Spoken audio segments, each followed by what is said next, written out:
Hey guys, welcome back to my channel Ichchhe তরি।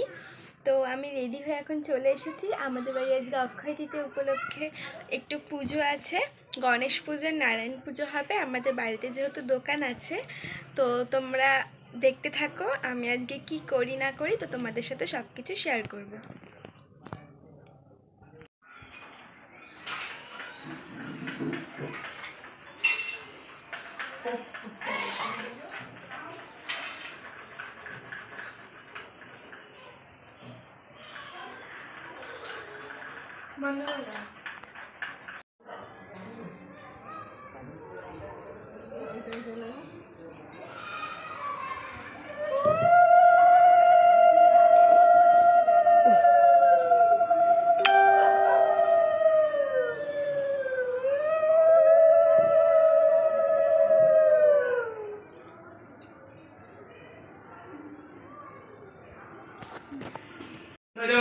जनार्दनं जनानं च जनकी वल्लभं हरि प्रणमामि सदा देवं परं भक्ता जगत्प्रतिं दुर्गमे विषमे घोरे शत्रुना परिपीडिते निस्तारयतु सर्वेषु सदा निष्ठभयेषु च नामे नित्यानि संकृत्या ईप्सितं फलमाप्नुयात् सत्यनारायणं देवं वन्देऽहं कमदं प्रथम नीलया विदतं विश्व जन्मया भक्ति योगेन पत्रं पुष्पं फलं जलं निवेदितं च नैवेद्यं तदनुगृहानु कंपया तदीय वस्तु गोविन्दं तुमहं समर्पये गृहानु सुमुख भूत्या प्रसीद पुरुषोत्तम एषो सचन्दन तुलसीपत्र पुष्पाञ्जलि नमः सां सत्यनारायण देवताय नमः।